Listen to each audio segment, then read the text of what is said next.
Tijuana is the largest city on the Mexican-U.S. border. It is located in the state of Baja California, Mexico, with an estimated population of 1.4 million persons. According to a study by the National Institute of Statistics and Geography (INEGI), an average of 3% out of the total population in Tijuana lives as homeless. Tijuana's homeless have long been seen by many locals as a nuisance, bad for business, protagonists of petty crime, drug addicts, etc.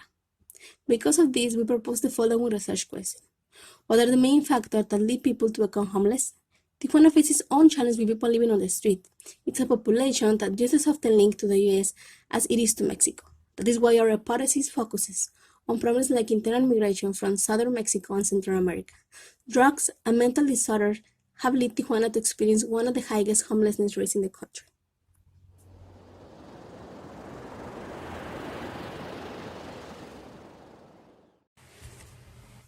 The European Federation of National Associations working with homeless created a classification of 4 types of homeless.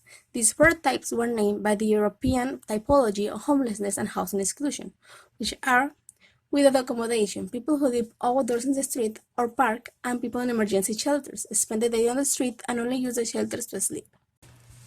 Houseless, people in housing for homeless who live for a short time temporary or transitory accommodation where they receive maintenance and shelter.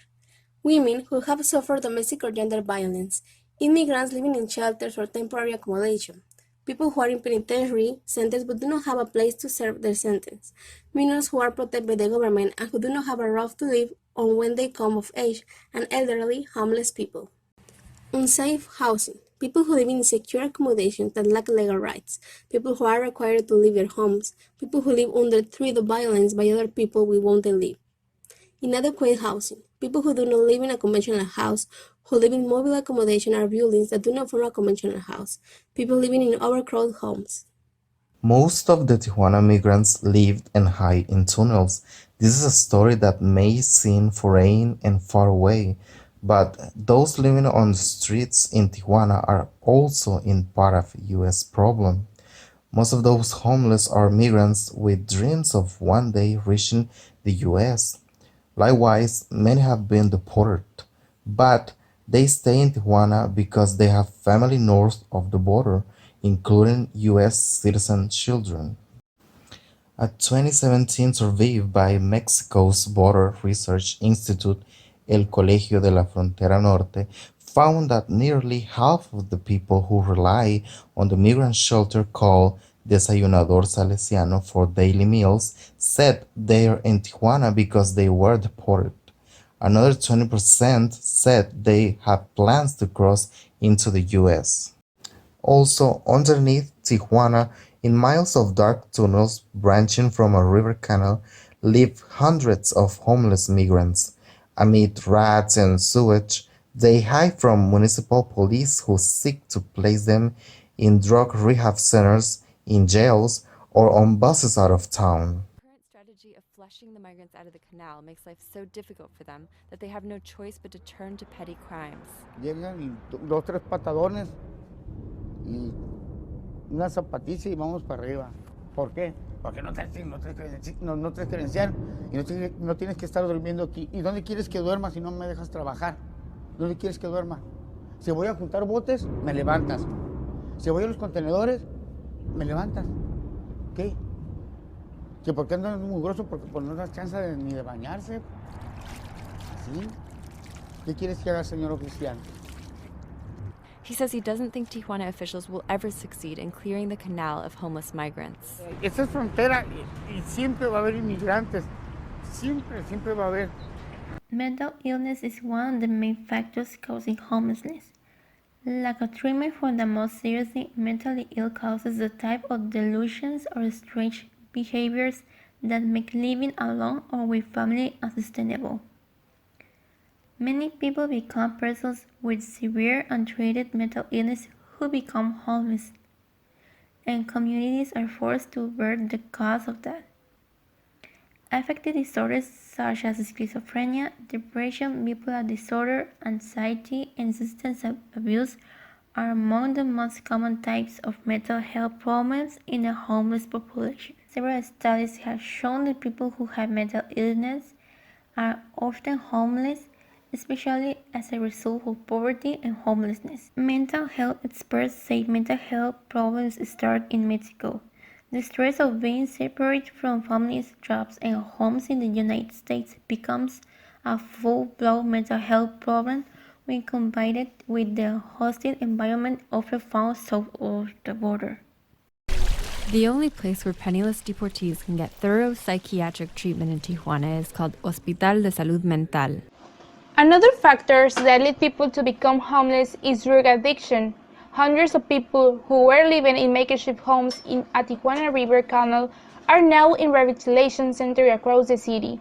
Most were deportees who turned to methamphetamine and heroin after losing hope of returning to the U.S.